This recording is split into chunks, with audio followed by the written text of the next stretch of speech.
That's the role of the CIO in a successful transformation, is to communicate, educate, and then lead, and do a lot of listening to people about what the issues are, what the intended outcome is, and understand how to select, configure, implement technology in order to support the business end. It's not about putting in a new IT system, it's about enabling a new process. If only people knew that.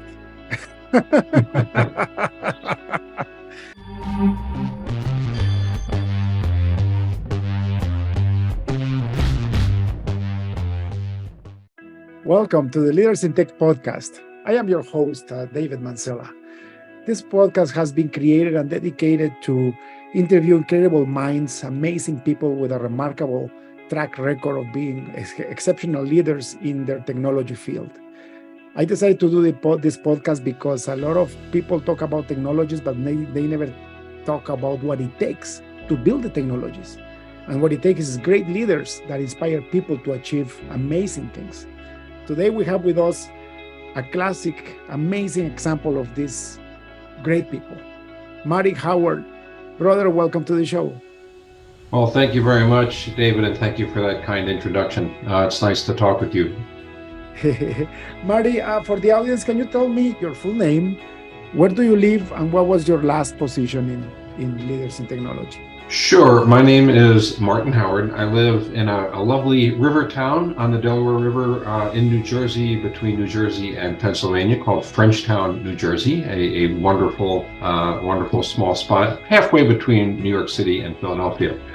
I have a career in two parts, about 15 years in Big Four and other consulting, working on IT diligence, M&A, and performance improvement, largely in healthcare. And then another career as a serial interim and turnaround CIO and other back office roles. I'm with a group called Fortium Partners, which is a team of about 130 CIOs and CISOs who have similar excessively seasoned backgrounds, as we've been termed. My last role just ended, was an interim CIO role with a turnaround on a vision and dental and management benefits and insurance management company that largely worked for state government, Medicaid and other state programs, as well as a significant commercial business. That's beautiful. What a beautiful track record. Tell me, for the audience, what does that turnaround CIO does? Because a lot of people hear about turnaround CEOs, but turnaround CIOs? Tell me more about that.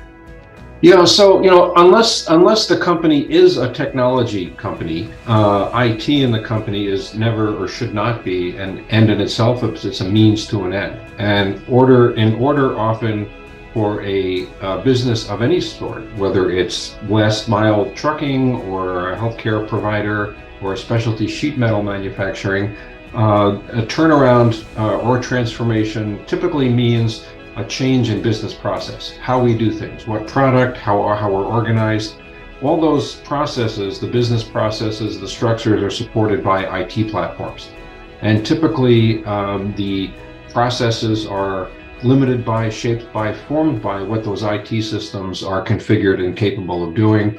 And often, in order to achieve more efficiency, better service for customers, better margins, lower costs, lower error rates, more security, whatever the objectives are, requires a change in that business process, which in turn typically requires a change in technology.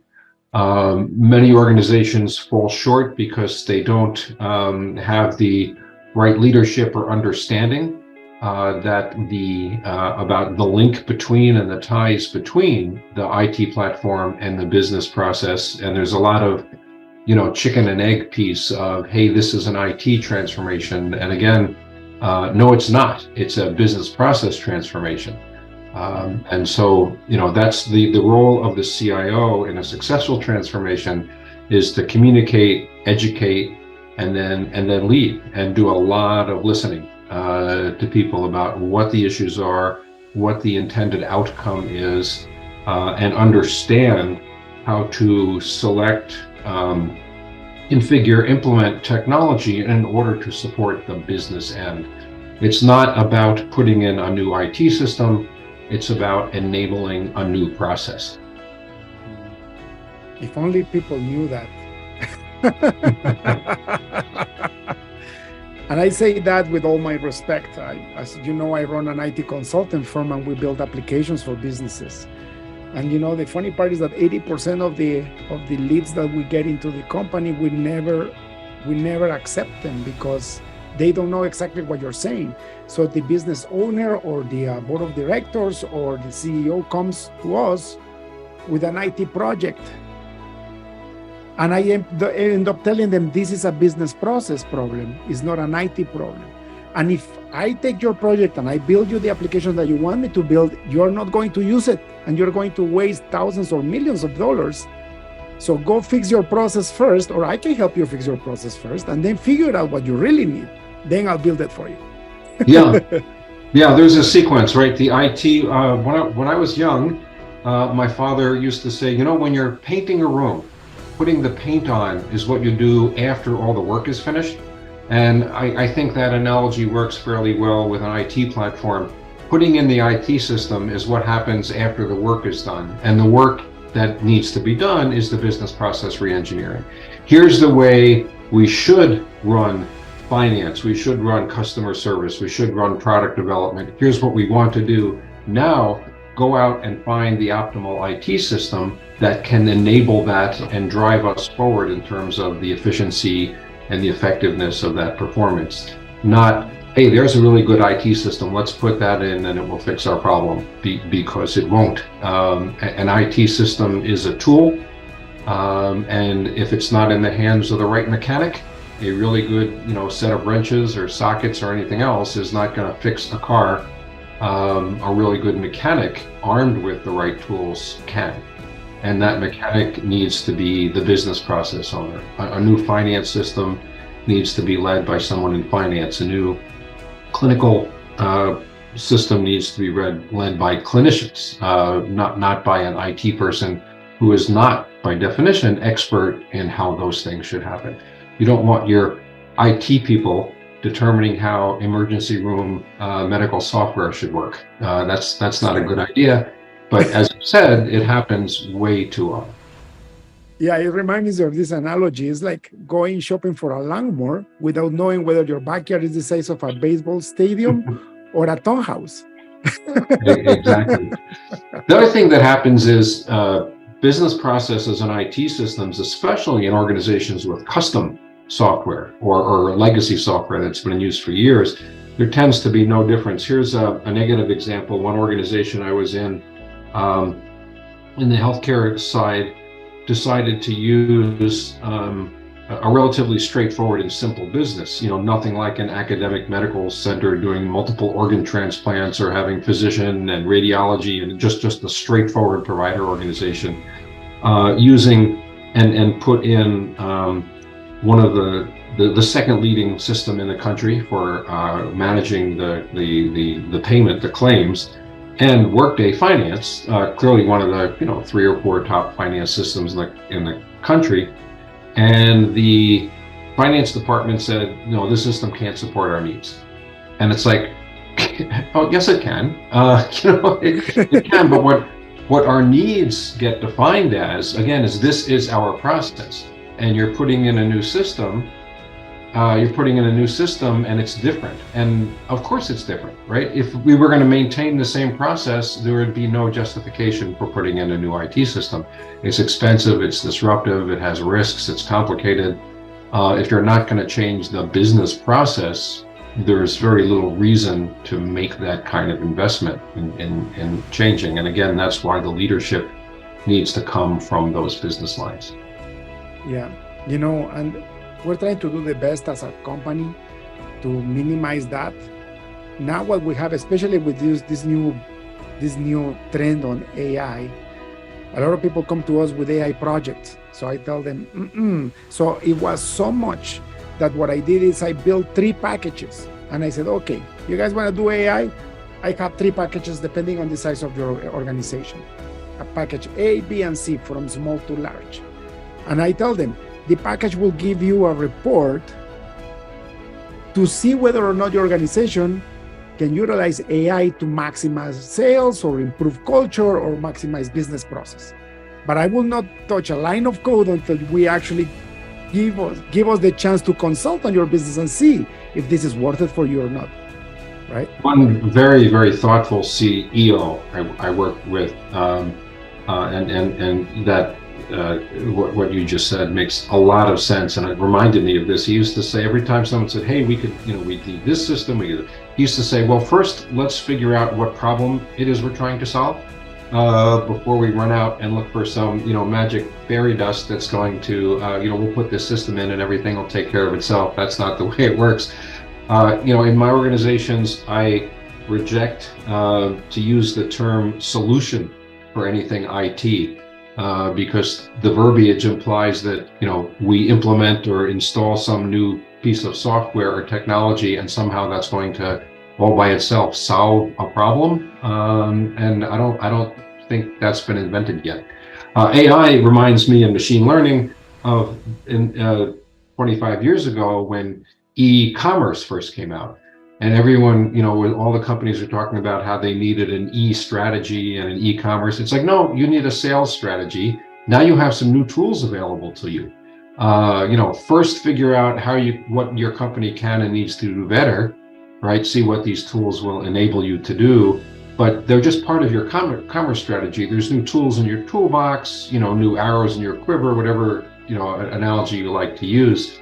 But these things are not solutions. Oh, let's just use AI. Well, that'll take care of it. It's like, no, that's not going to happen. Yes, that's wonderful. Marty, let's look back at your past. A lot of our audiences are people that are in the middle of their career trying to become somebody like you. And what a better way to review how you made it to this far in your life. Where were you when you were at the last year of high school? What was in your head and what was your decision point? My last year of high school was 1975, I believe. So we're talking nearly 50 years now. Obviously, the world a very, very, very different place. I did not know. I knew that I would go to college, and I might have been, or probably was, most naive, but at least most my peers of the day thought that, hey, if you go to a really good college and get a good degree, you'll have a good career and you can worry about exactly what you want to do later. I went to the University of Chicago, also known as where fun goes to die, where the Common Core, a liberal arts, classic liberal arts school. I studied sociology, quantitative sociology, so social research, and of course I wanted to change the world and be president of the United States or whatever it may be. Probably that's not going to happen. I realized that. Or a Major League Baseball player, that's not going to happen either at my age.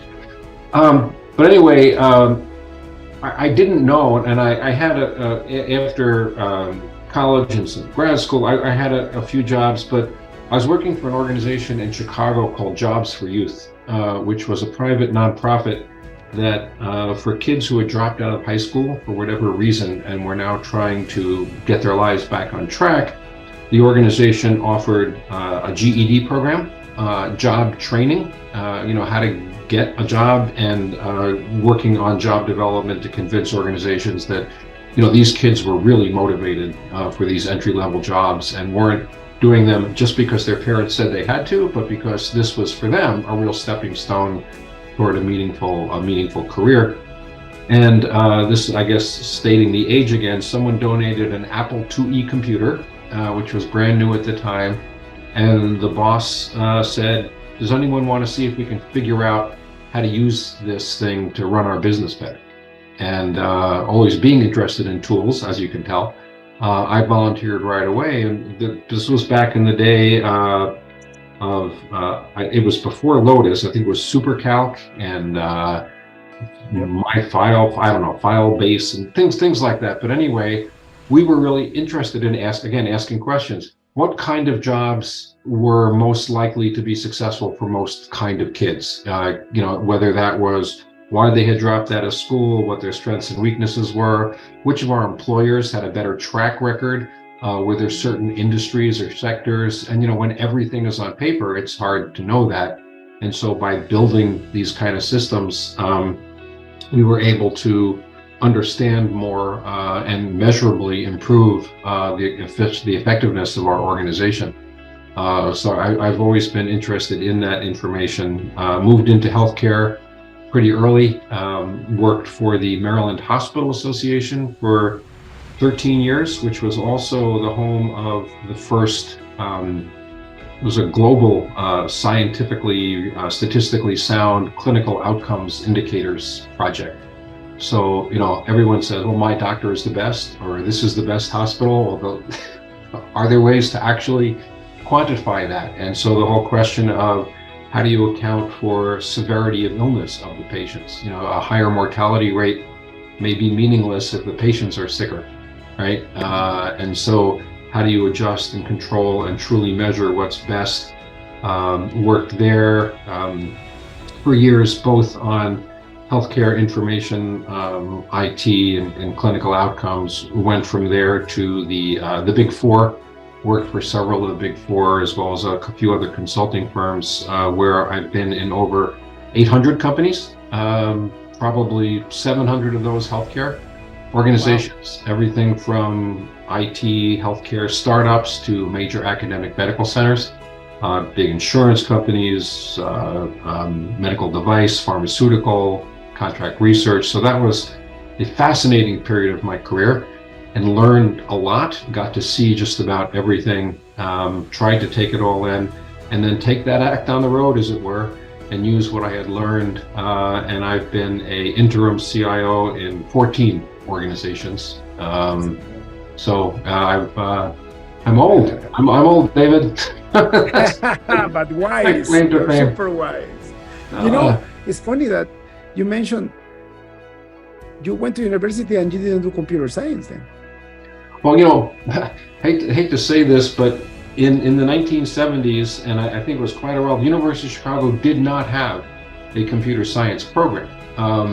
My first job was filling out punch cards for the National Opinion Research Center, but there was all the majors at the time were liberal arts. It was you majored in either social sciences or mathematical sciences or physical sciences or humanities. I have never taken a computer course or not at a school. I've taken several third-party classes, and my interests again are in not so much in the technology itself, but what can be done with it and what it enables.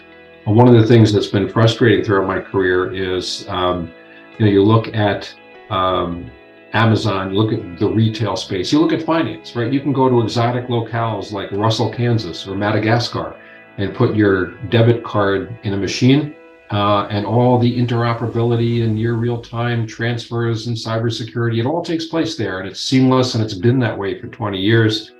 But in healthcare, before COVID, several studies indicated that medical errors were the third cause of death in the United States, and almost all of those are information related, right? It's like, we didn't know the patient wouldn't be able to tolerate this process, or it was allergic to this.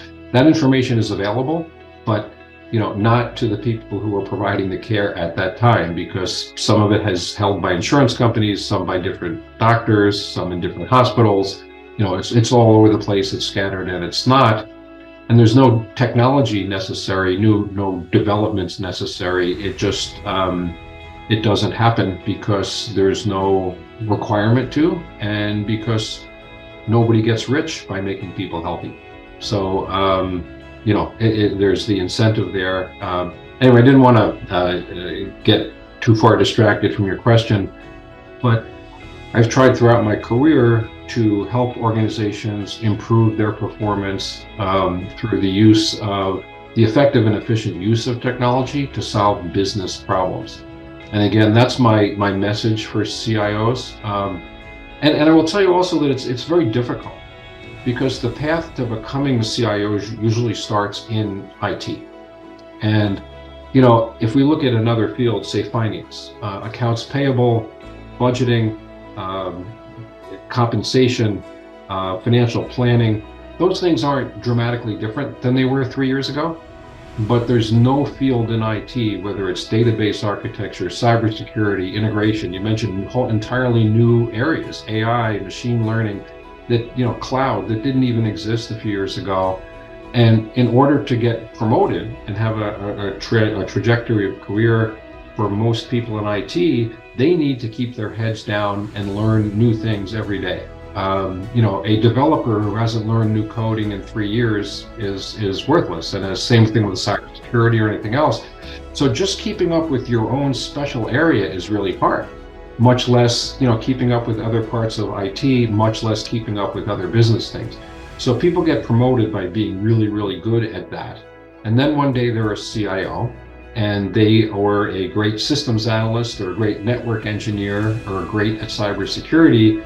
And now they're saying, hey, we're losing market share to our biggest competitor. How can we use our IT platform to reverse that trend?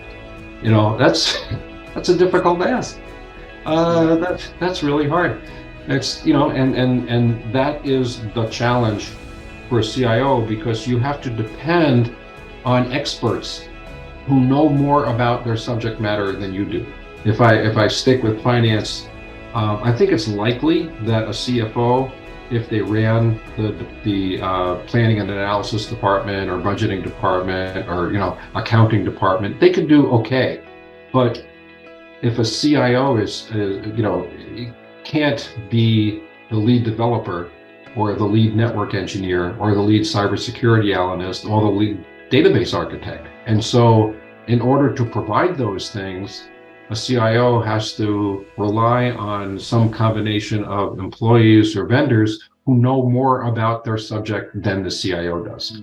And finding the talent and having the security to go out and say, this person is smarter than me and I'm going to hire her or him, is a challenge, but it's a requirement and it needs to be done. So, two beautiful lessons from what you just said. People that are listening, you want to become a great leader in technology. Number one is, how do I enable my department, my team, to align with the business needs? That's it. How do I actually provide maximum value with the budget that I have been assigned in order to move my company forward, whatever it takes, whatever it is on the business side? That's number one that you just said. Number two, being humble enough to realize that you have to hire people smarter than you in different areas of your department so that you can rely on them as your team to add that value that is being required of you. That's right. That's humbleness and courage also.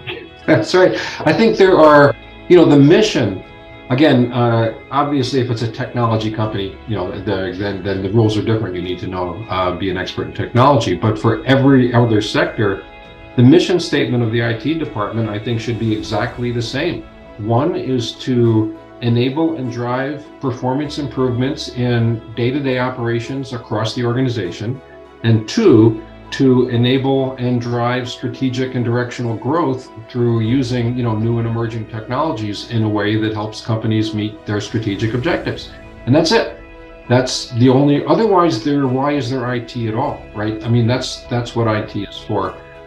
So we keep coming back to the same thing, but it's a difficult role, and that focus, the opposite, when I did diligence, we often had a short period of time to develop pretty thorough assessments of organizations. So we looked again for indicators, what 1 or 2 or 3 or 5 pieces of information could I gather that would tell me a lot about how this company's IT works. And one is simply you send a questionnaire, I want to see some recent project status reports, ROI on projects, what is your budget, what is the application portfolio, all those sorts of things. And a company that, we need weeks and weeks to pull that together. Well, there's a sign right there. How do you work without having that?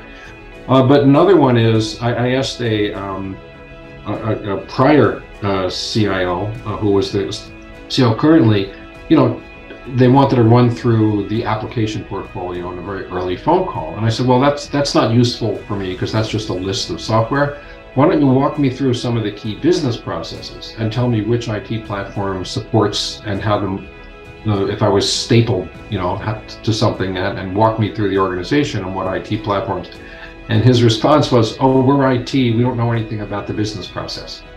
Oh my God. Yeah, we're done, right? We're done. We don't need to ask any more questions. Whoa. Right, this period is over. We don't need to waste any more time. It's pretty apparent. The other fascinating part, and again, can be a sense of frustration when we talk to clients, and I'm sure you as well, and one of my themes is great IT costs less. In order to get IT right, you need fewer systems, less things go wrong, and therefore you need fewer people.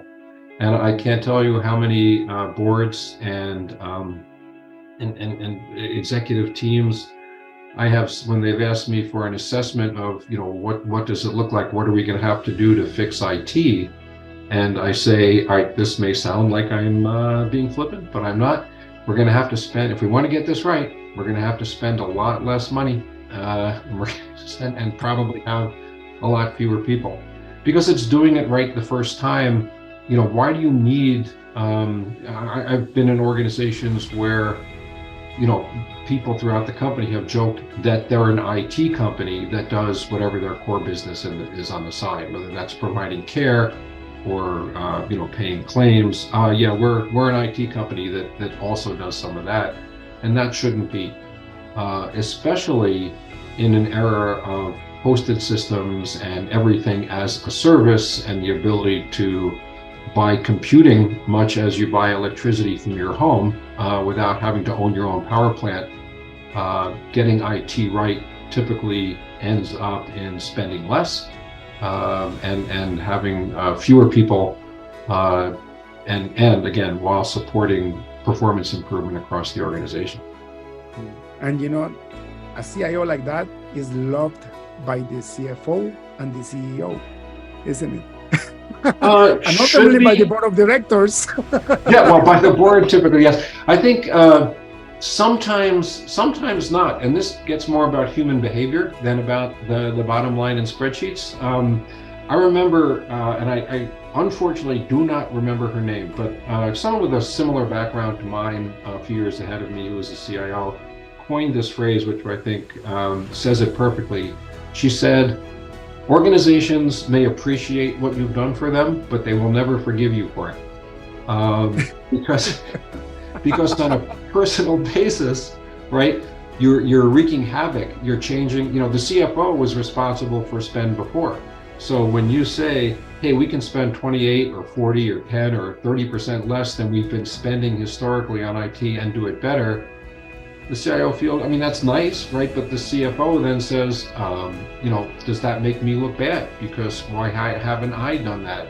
Or you're changing a business process and telling again, whether it's customer fulfillment, a contact center, whatever it may be, that, hey, you can improve your performance by 34%, or reduce error, then why haven't they done that before, right? So people are often, again, although appreciative, also defensive, and sometimes being a turnaround person is not the most popular role in an organization, because we're all humans and we get set in our ways.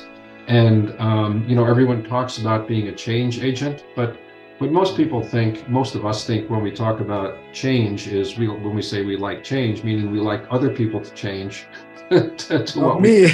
Right, to what I think should be best. So there's a lot of psychology involved too, to make the role right. How do you communicate this effectively? How do you build those relationships? How do you acknowledge and address? I've been in companies and worked with a couple of astoundingly wonderful CHRO, one large company where we reduced IT staff from over 300 to 60, and other back office staff, because of the problems with IT systems, by several hundred people. The organization, and we even had to move because the old building, had so much empty space in it. It was depressing and not a good place to be. But that was handled really well, remarkably well, in terms of following through with people, letting them know in advance that this was all going to happen, helping people with outplacement services, running a job fair in our company, keeping people informed. People want to be treated, with dignity and respect. People deserve that, and a lot of times, private equity firms, executive teams don't appreciate that. Oh, good, we can cut our staff by 25%. Well, that's traumatic.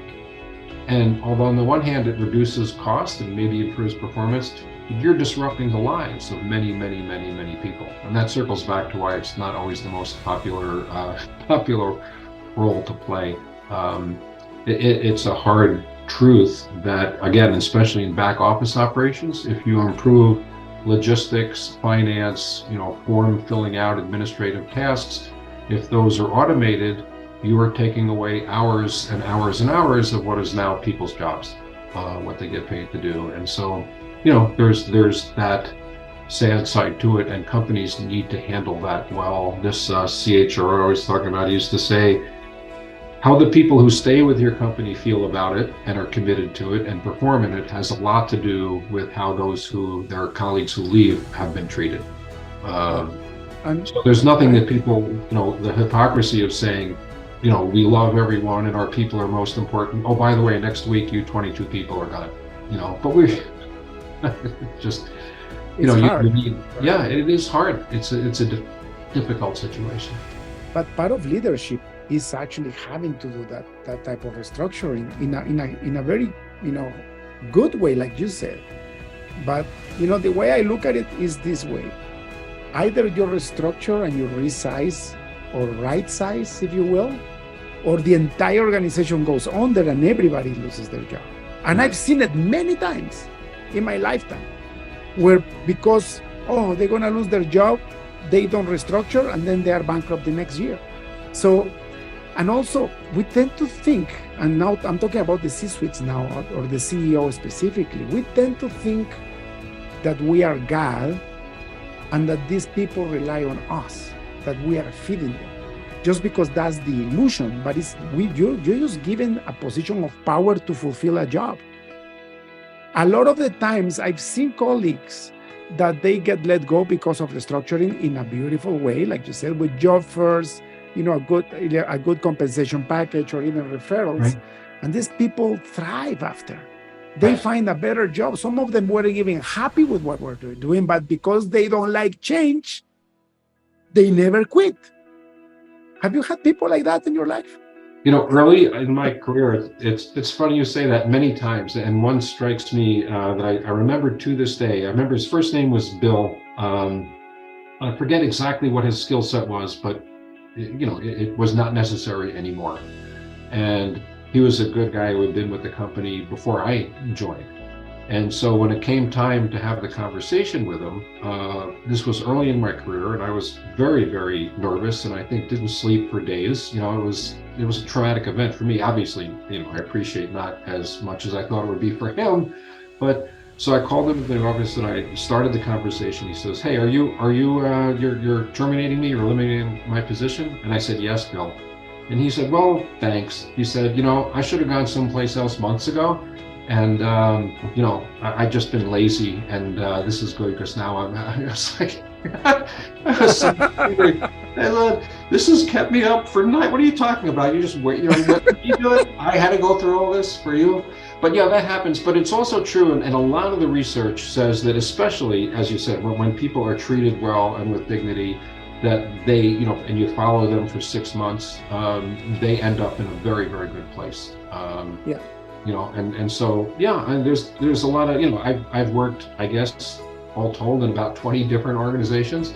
So the idea anyway, and I tell people, especially in IT, that probably being in one company for 10, 15 years is not a good career growth, because there's going to be assumption from people who are looking to hire folks that that's all you know. You've been at one place for 12 years, you know their systems, their approach, you know how they do things. But now take someone who's been in 2 or 3 companies, whether it's 2 years, 4 years, whatever it is, in different sorts of organizations, and had success in 2 or 3 different environments. I think that person is going to be a lot more appealing as a candidate because they've proven they can thrive in different types of organizations and they've handled things well. No, as you having been working for a consultant firm, that's why I love my company. Every client is a new job for us, right? Every new industry that we service is a brand new job for us, so we have to keep up, right? And I have had employees where they actually get to taste two or three different industries, and then they fall in love with one industry, and then they quit and they go get a job there, and they're like, so I'm so happy for them. Right. One of the things that I tell my people is this company needs to be a springboard. It needs to be a platform for you to better your life, your professional life.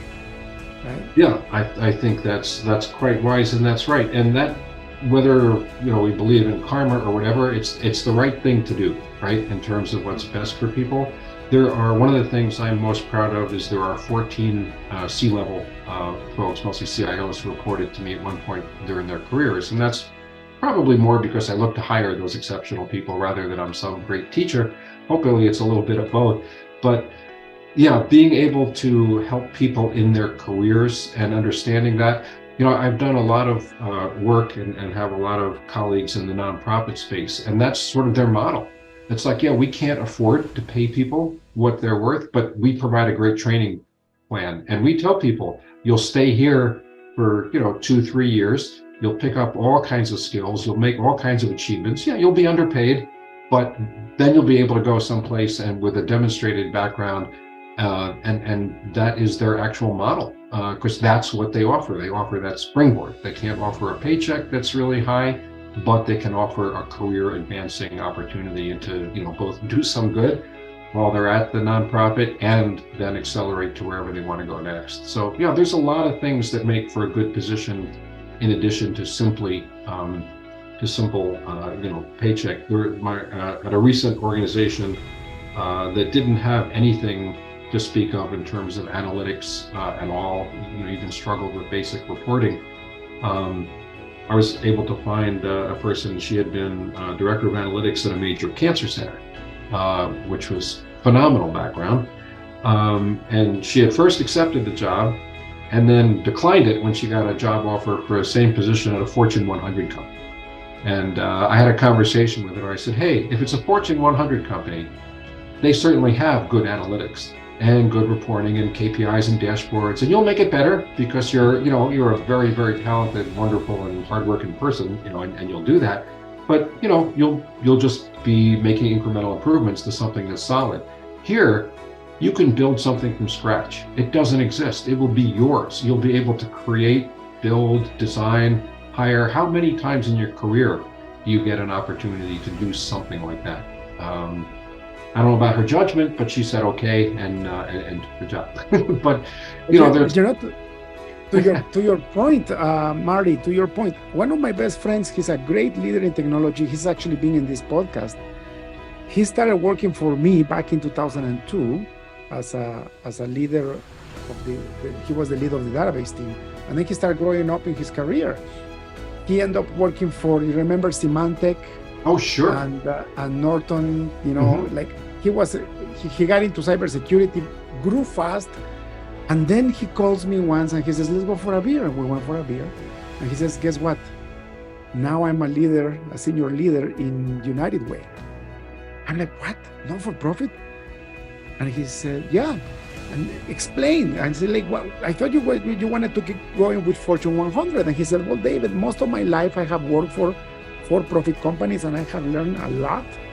But my kids are out of university. It's only my wife and I now. And what a way to give back. I don't need, the salary that I had before. By the way, I'm not getting paid bad. I'm getting paid very good. Not as good as my last job, but guess what? I'm getting to redesign this thing. I'm getting to add so much value. And from there, he jumped to the Toronto Police. So now he's a senior auditor there on the IT department. He's still a non-for-profit, still making a tremendous change.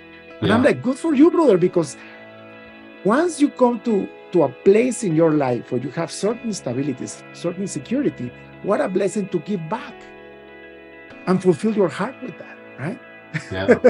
Yeah, I know it's a tremendous opportunity and incredible good fortune to be at that place, right, where you can do that, it's a wonderful, wonderful opportunity.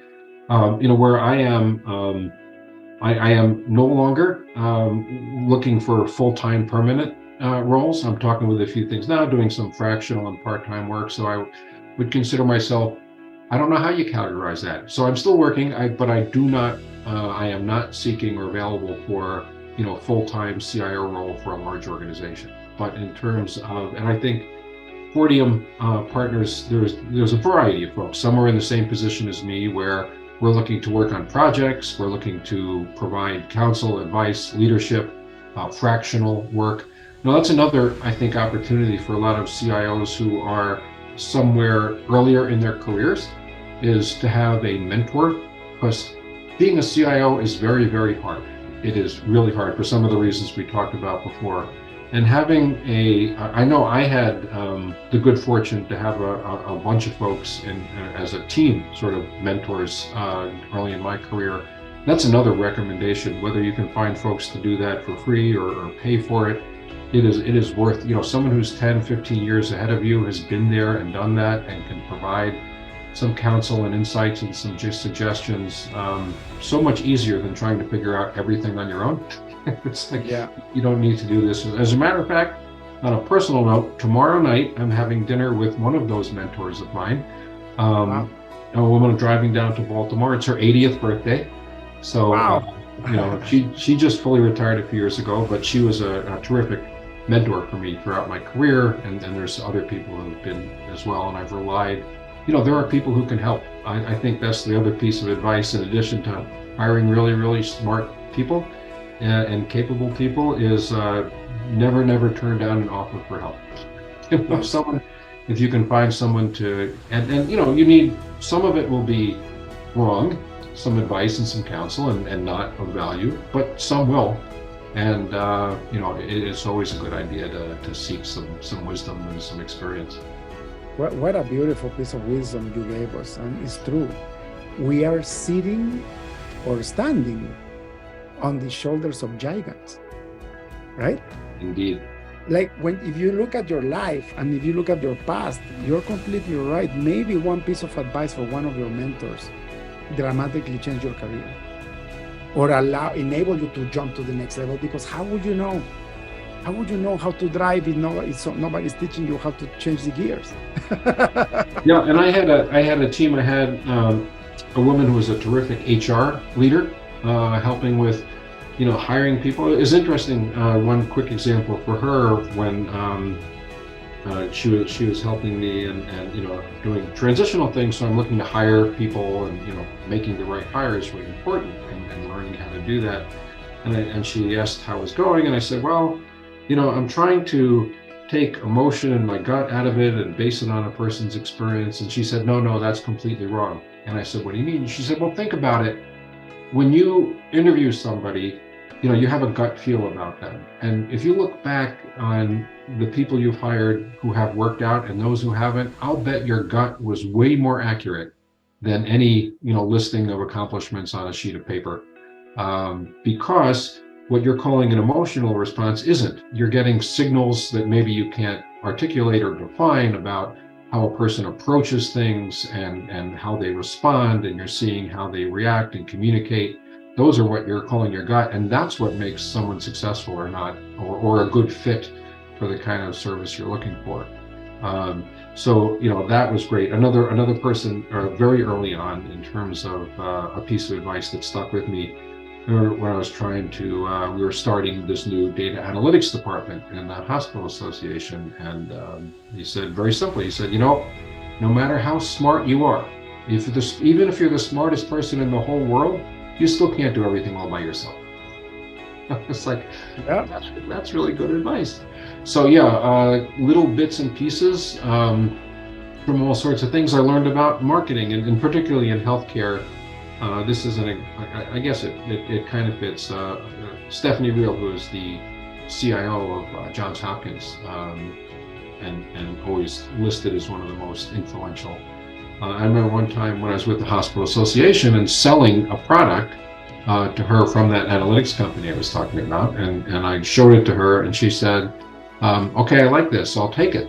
And I said, okay, it's a cost, right? Because we're your trade association. So it's like $4,000 a year. And she said, no, it's free. I said, what do you mean it's free? She said, I'm Hopkins. All you need to do to sell this to everybody else is tell them that Hopkins is using it. Yeah. It's like, Wow. that's it. And I'm thinking, you know what? She's right. that's the way it works. And so, yeah, all those people, these people have just taught me so much. And would I have figured some of those things out on my own? Maybe not. Or maybe wouldn't have had enough time and would have been fired or had my career shot down because it took me too long or I didn't learn those things fast enough, which circles back to, it's just the CIO role. The reason it's the most problematic of the C-suite roles is because it's the hardest one. And so I think it really is, again, due to the breadth of subject matter, the rapidity of change, and the risks and the complexities. Salespeople can go out and sell more. They don't need people in finance to help them sell. But an IT department can't successfully implement a finance system, right? They need partnering across the organization. Other departments don't necessarily need that. And so it's hard to be a CIO, and you need help. Don't try to go it alone. It's just too risky. And based on what we just talked about, Marty, it reminds me of a proverb in the Bible that says, "You get what you give." So basically, what you hand out is what you receive. And now I know why you're such a great leader. What you've been doing in your life is getting from your mentors, implementing, and then you're giving that back to the people that were under you. I know you have more than 14, CIOs working in beautiful jobs because you just pass the baton to the people that you were blessed with, right? That's very kind. But that is what, where I get, when someone says to me in a workplace, hey, you handled that project well, my initial thought is, I've been doing projects for 42 years. I better be good at it by now. That's how embarrassing I don't. But when they tell me, hey, this person on your team did a great job, now I'm really proud and I get some sense of satisfaction. So, the whole question about, whether there is such a thing as being that gregarious, if I get such pleasure out of it, then maybe I am doing it for my own good, right? But nonetheless, it is the right thing to do. It's what drives me, obviously you, and I think a lot of other successful people is how do we take whatever wisdom and experience and knowledge that we've gained and pass it along so that other people can be successful and take joy and pride in their achievements. It's beautiful. Marty, thank you so much for your time. An hour went by so fast. I'm so happy. If people would like to find out more about you, are you on LinkedIn? Can they find you? Yeah, I am on LinkedIn. Again, Martin, Martin, Howard. And I am available, for all sorts of discussions. Like I said, not permanent full-time work, but I need and want to stay involved. And the other thing is with my network that because of 40M Partners and my other networks, I can, if I don't know something myself, I probably know somebody who does and can be a conduit for communications as well. Beautiful. One last question before we finish the podcast. Marty, if you had access to a billboard in front of the busiest highway on earth, what would you write in it? Well, if it's specific to, if we're talking human philosophy and the world being a better place, that's one thing. I'll leave that to others more competent than me. But in terms of IT, perhaps, again, with a little asterisk on the bottom, where it says, unless you're a technology company, there's no such thing as an IT project. I'd probably leave it at that. And maybe if I could put a second one, it would be great IT costs less. Great IT costs less. It's beautiful. If only people knew that more, we will have better companies. True.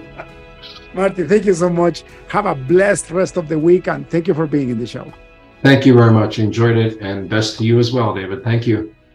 Cheers. Right, take care. Thank you for tuning in to the Leaders in Tech podcast. Check in next week to keep learning how to use technology and leadership to change the game. See you next time.